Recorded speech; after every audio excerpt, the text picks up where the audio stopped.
प्रबंधन संशोधन विधेयक पर विचार कर रहे हैं सर, जिसमें मूल अधिनियम की 79 धाराओं में से 51 धाराओं में संशोधन का प्रस्ताव है।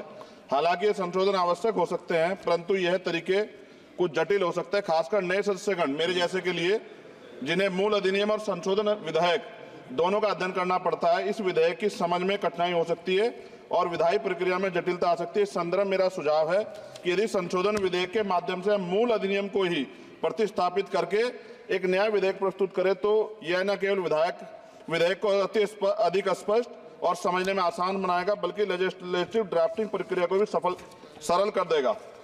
वर्तमान में संविधान की 7वीं अनुसूची में इसकी स्पष्ट एंट्री का उल्लेख नहीं किया गया है। मंत्री जी कृपया यह बताने का कष्ट करें कि वर्तमान विधेयक संविधान की 7वीं अनुसूची के किस एंट्री में कवर है।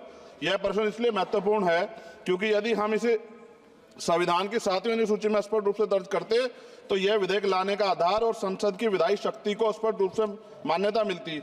इसके बिना यह विधेयक संविधान के तहत अपनी पूरी वैधता का दावा नहीं कर सकता, जिससे इसे लागू करने में होने में अस्पष्टता उत्पन्न हो सकती है। इसलिए मेरा सुझाव है भविष्य में इस प्रकार के विधेयक लाते समय संविधान की 7वीं अनुसूची में आपदा प्रबंधन के लिए एक स्पष्ट प्रविष्टि जोड़ी जाए, ताकि संसद की विधायी शक्तियां स्पष्ट रूप से विधेयक और औचित्य की तरह पूरा करें। मेरा प्रश्न केंद्र सरकार द्वारा राज्य को आपदा के समय धनराशि और अन्य सहायता प्रदान करने की तरीके से संबंधित है। हम सभी जानते हैं कि जब भी कोई आपदा आती है, केंद्र सरकार विभिन्न राज्यों को राहत देने के लिए धनराशि और सामग्री भेजती है। हालांकि यह देखा गया है कभी कभी सरकारें अपनी पार्टी शासित राज्यों में को प्राथमिकता दी, जबकि विपक्षी दल द्वारा शासित राज्यों को धनराशि कम, विलंब और भेदभावपूर्ण तरीके से दी जाती है। इस भेदभाव का राजनीतिक विवाद और आरोप प्रत्यारोप उत्पन्न होते हैं। विशेषकर जब आपदा की स्थिति गंभीर होती है तो यह भेदभाव और देरी राज्यों के लिए अधिक संकटपूर्ण हो सकता है। इसलिए मेरा सुझाव है इस विधेयक में एक स्पष्ट प्रावधान होना चाहिए, जिसमें यह सुनिश्चित किया जाए कि सभी राज्यों को आपदा के सहायता समान रूप से समान मानकों के आधार पर दी जाएगी। यदि प्रारंभिक सहायता प्रदान की जाती है तो यह सभी राज्यों के लिए समान और किसी भी राज्य में भेदभाव का शिकार उसको ना होना पड़े। साथ साथ विधेयक में यह प्रावधान है कि आपदा डाटाबेस के साथ अगर आर्टिफिशियल इंटेलिजेंस, रिमोट सेंसिंग और डाटा एनालिटिक्स जैसी टेक्नोलॉजी का इस्तेमाल कर डाटाबेस की उपयुक्तता बढ़ा सकते हैं। इस प्रावधान भी विधेयक के हों।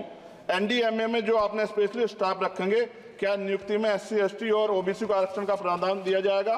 क्या ये बल सिर्फ मैन पावर होंगे या आवश्यक राहत सामग्रियों उपकरणों से भी लैस होंगे? इन बलों को वित्तीय संसाधन भी देने होंगे जिससे प्रभावी ढंग से कार्य कर सकें। आपदा प्रबंधन नीति डिजाइनिंग में पूर्व चेतावनी प्रणालियों के उन्नयन को शामिल करके पूर्व चेतावनी प्रणालियों को प्राथमिकता दी जाए।